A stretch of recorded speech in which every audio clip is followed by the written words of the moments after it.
아모텍 같은 경우에는 제가 이전에서도 얘기를 했던 부분이고요. 올해에는 마이너스 수치로 갔다가 내년에는 좀 좋은 흐름이 갈 거예요 라는 관점에서 우리가 보면 좋을 것 해가지고 제가 연초에 한번 해본 적이 있거든요. 이 아모텍에 대해서는 작년에도 마이너스였는데 올해는 좀 더 좋아질 거고 올해보다는 또 내년이 좋아질 거고, 그 근간이 됐었던 이유 중에 하나가 바로 MLCC예요. MLCC에 대한 신규 사업이 들어감으로 인해서 아모텍에 대해서 좀 바라볼 수 있는 부분이 있지 않을까라고 생각을 해서 실제 들어가신 분들도 있을 거라고 생각이 돼요.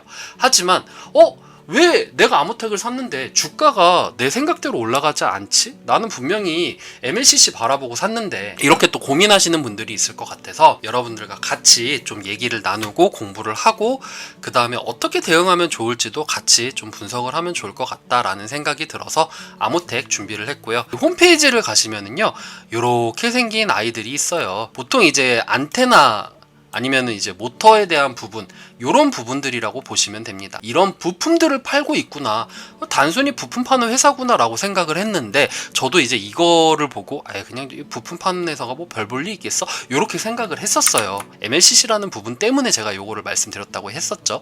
가장 많은 비중을 차지하고 있는 부분들이 바로 EMC라던가 안테나, 모터, 요 부분들이 굉장히 많았고요. 그 다음에 안테나 제품들, 가공 용역이라던가 아니면은 뭐 지그라던가 금형이라던가 개발품, 안테나 제품, 이런 식으로 판매를 하고 있었습니다. 아모텍이 시가총액이 얼마 안 돼요. 보시면은 2,826억 원밖에 안 돼요. 스몰캡 오버 스몰캡이에요. 헌데 이런 스몰캡들이 애널리스트가 커버하는 리포트가 나오기가 쉽지가 않아요. 왜냐면은 애널리스트 분들께서 잘못 건드렸다가는 작전에 휘말릴 수도 있는 것이고요. 아니면 내가 반성문을 쓸 수도 있는 것이고요. 그래서 웬만하면 스몰캡 안 건드리거든요. 그럼에도 불구하고 각각의 증권사에서 리포트가 있다라는 것만으로도 애널리스트가 커버를 하고 있는 종목이구나 라는 것이 저희 눈에 들어왔었고, 그리고 이제 기저효과로 봤었을 때 괜찮은 기업이겠구나 라는 생각이 들어서 제가 연초에도 말씀을 드렸고 이번에도 말씀을 드리는 겁니다. 물론 제가 지금 당장 지금 현 단계에서 사라고 하는 거는 절대 아니에요. 8월 5일날 키움증권에서 리포트가 나옵니다. 기존의 FNC라던가 페이 기능, 무선 충전 등 가능하게 하는 3콤보 안테나라던가 스마트폰 내부 과전압 등으로부터 보호하는 ESD 칩, 쉽게 얘기해서 우리가 결제를 하거나 아니면은 스마트폰 과충전이 되면은 그만 시켜주는 그런 역할을 하는 안전장치들이 있죠.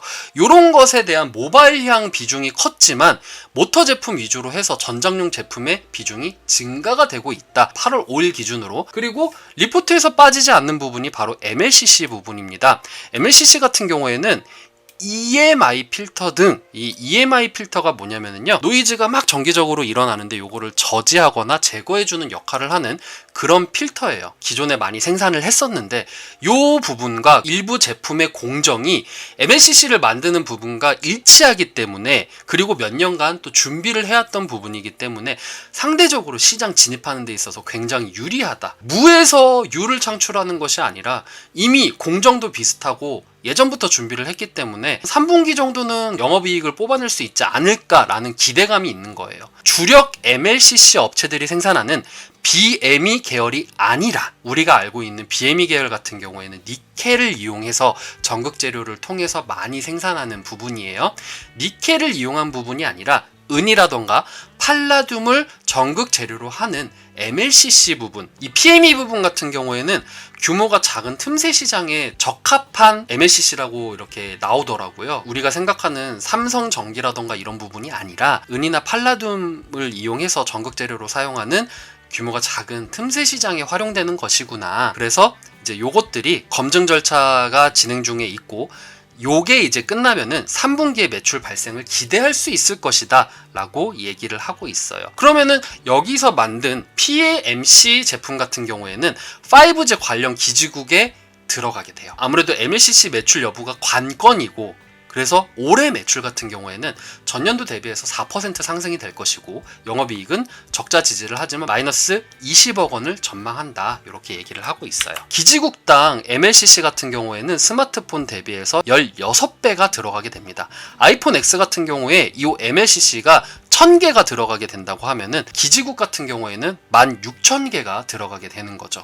그래서 16배 들어가게 되기 때문에 매출도 16배가 더 늘어날 것이다. 뭐 이런 식으로 얘기를 하고 있어요. MLCC 제품군 같은 경우에는 여기 이렇게 나오는 부분인데 전장용도 있긴 하지만 통신용에 조금 더 집중하는 모습을 보여줬습니다. 하반기 때 5G에 대한 수요가 발생이 되면은 여기에 따른 매출들이 또 발생을 하니까요. 자, 다음 8월 18일 날 하이투자증권에서 또 리포트가 나옵니다. 2분기 매출액 같은 경우에는 컨센서스 부합을 했대요. 왜 부합을 했나 봤더니 모바일 부품군이 좀 부진을 했었고, 그리고 코로나로 인해서 베트남에서 수급난이 일어났습니다. 그리고 MLCC 비용이 발생이 되었는데 이게 50억 내외로 발생이 되었어요. 그래서 컨센서스 대비해서는 부합이 되었는데 3분기 전망하는 부분은 매출이 627억 원, 그리고 영업이익은 마이너스 26억 원으로 적자 지지를 하고 영업이익률은 마이너스 4.6% YOY 대비해서 하락할 것이다. 이렇게 전망을 내놨습니다. 물론 요거는 MLCC를 반영하지 않은 거예요. 만약에 MLCC를 반영해서 지금 여기 나와 있는 바운더리 내에서 더 상회를 하게 되면은 당연히 또 상승의 흐름을 끌어낼 수가 있는 것이죠. 다음에 이제 또 당사가 삼성전자 3분기 스마트폰의 물동을 7천만 대로 전망을 했습니다. 2분기 때는 5,700만 대였는데 이게 2분기 대비해서 3분기가 더 많이 늘어난 부분이 나왔어요. 계절적인 비수기가 4분기 요 부분이니까 재고 조정 없이 견조한 출하가 예상이 된다. 이렇게 얘기를 하고 있고요. 코로나로 인해서 좀 생산 차질이 생겼는데 그럼에도 불구하고 MLCC 출하 지연에 따른 기대도가 낮아졌는데 요것이 이제 BLCD 모터라던가 차량용 안테나 등의 전장 부품의 매출이 성장으로 인해서 감가상각을 할 것이다. 이렇게 또 얘기가 나와 있고요. MLCC 양산이 되고 전사이익이 개선이 되면은 당연히 전장 부품의 재발견에 선순환이 될 것이다. 이렇게 얘기를 하고 있어요. 초점은 MLCC예요. 아직 나와 있진 않지만 3분기에 좀 유력하게 바라보고 있는 부분이죠. 하이투자증권에서 요 영업이익 실적을 이렇게 전망한 게 있는데요. 물론 여러 개의 리포트에서 제가 평균치로 낸 게 아니기 때문에 신뢰도가 떨어질 수는 있어요. 하지만 이제 참고적으로 본다고 하면은요. 매출액 같은 경우에는 2분기 때를 제외하고 점차적으로 늘어나는 모습을 보여주고 있고, 그리고 당연히 올해 대비해서는 내년에 영업이익이 월등히 높아요. 영업이익도 마찬가지고요. 제가 지난 시간에도 항상 말씀을 드리는 부분이 있죠. 알뜰맨인 저는 문제였다가 영업이익을 내고 동사에 막 어마어마하게 수익을 내지는 않지만 그래도 흑자 전환을 하는, 뭔가 이제 좀 힘을 발휘하는 이런 녀석들을 저는 좋아한다고. 그런 관점에서 아모텍 정말 좋아하는데 그렇다고 해서 제가 사지는 않아요. 그러니까 말씀드릴게요. 정말 좋아하는 해당 주식에 있어서 그거를 이제 좀 비중을 많이 넣었기 때문에 제가 종목을 많이 늘리는 관점은 아니라서 뭐 단타로 할 수는 있겠다만 제가 이걸 가지고 내년까지 가져가지는 않을 거예요. 물론 근데 내년까지 가져가도 좋을 거다 라고 얘기를 할 수 있는 부분은 바로 이런 부분 때문이죠. 영업이익 같은 경우에는 2분기에 적자폭이 컸어요. 왜냐면 MLCC만 하더라도 50억이 들어갔기 때문에 MLCC 여기 50억 플러스 판관비가 들어가면 7억 원이 나온 거죠.